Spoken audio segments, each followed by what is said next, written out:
Hey guys, Stan the Man here. Welcome back to another video. Today we are just going to be continuing our countdown to WrestleMania 41, coming up here on April 19th and 20th.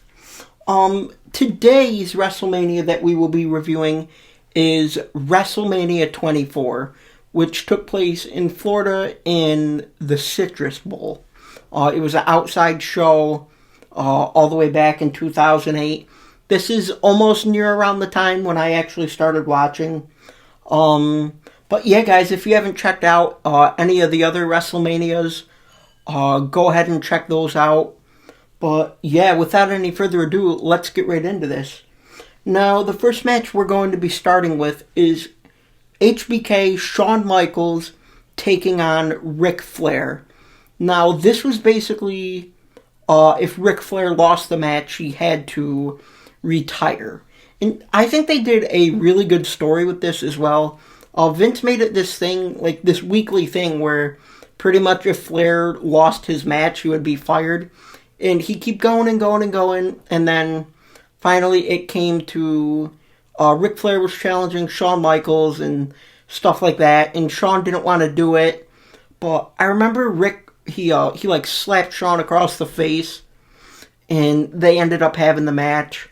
It was a pretty decent match, but there were some parts where Ric Flair was just talking, being defenseless, and Shawn Michaels just kicked him in the face and he fell down. But, for his retirement match, I think there's no other better way to go than that way because, who wouldn't want to have their last match with Shawn Michaels? And of all shows, WrestleMania. It was a really good match. Then the infamous "I'm sorry, I love you," and then he hits Sweet Chin Music, ends Flair's career right there. But then, that was the nice thing too. Shawn got out of the ring immediately and walked backstage to give Flair his time in the ring. He got a standing ovation after the match, as he should have. But yeah, again, I gotta say, who else would you rather retire against than Shawn Michaels? Okay, up next we have the triple threat match for the WWE Championship.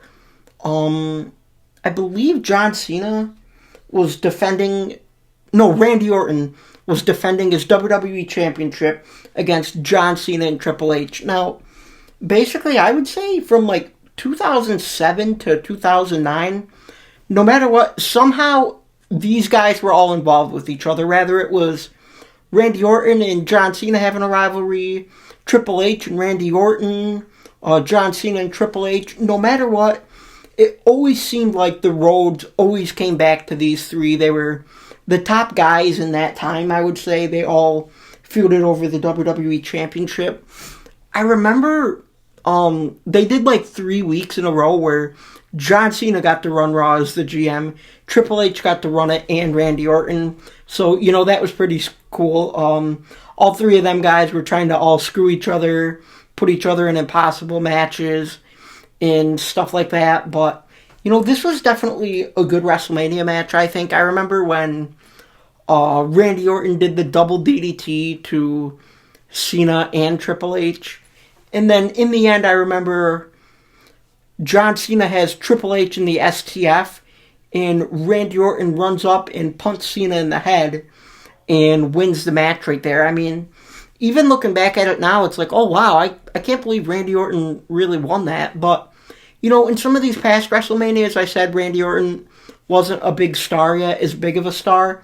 And I think him winning a triple threat WWE Championship at WrestleMania really put him on the map, because the next year, in 2009, Randy Orton was unstoppable. Nobody could beat him.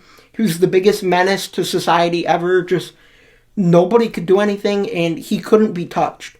Randy Orton as a heel in 2009, oh my god, it's the best version of him ever, and I feel like a lot of people on here would probably agree with that. Alrighty, guys, and the next match we have is Edge defending his World Heavyweight Championship against The Undertaker. This, I think, in the Ruthless Aggression era, this was one of the best, longest storytelling matches ever. Basically, Edge and Undertaker had such a personal rivalry. They had 6 pay-per-view matches in a row.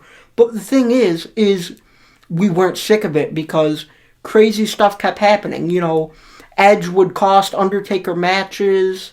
He'd use Vicky Guerrero to get any title match he could against Undertaker. They went against each other in Hell in a Cell. They went against each other everywhere. And to tell you how good this rivalry was, The Undertaker asked Edge if he wanted to break his 16 or 17-0 streak at the time, and Edge was like, absolutely not. I am not doing that. This match was awesome, though, because the entire time, Edge was like out reversing every single move. He reversed the tombstone, the choke slam, the last ride, old school. He reversed every single move there was. But, you know, in the end, he ended up choking out Edge with the Hell's Gate submission. But, you know, referees were taken out. Taker choke slammed the ref because he didn't count fast enough. Edge had Zack Ryder and Kurt Hawkins come down, try and cost him the match, which they had cost Undertaker many matches before. But, you know, Undertaker, again, he won the World Championship. 2nd year in a row. He won it at the WrestleMania before.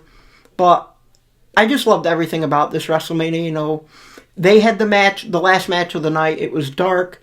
Edge's entrance looked awesome with the fireworks, Taker's with the palm trees and everything. Like, man, it was just an insane match. It was a really good match. Nice to see. And I definitely think it deserved to main event WrestleMania.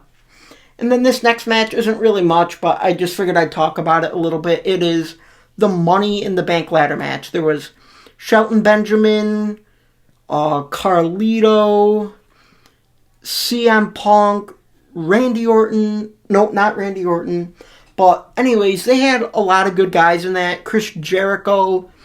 I believe that's the one where they push Shelton Benjamin off the ladder and he does a front flip off of it and goes through another ladder.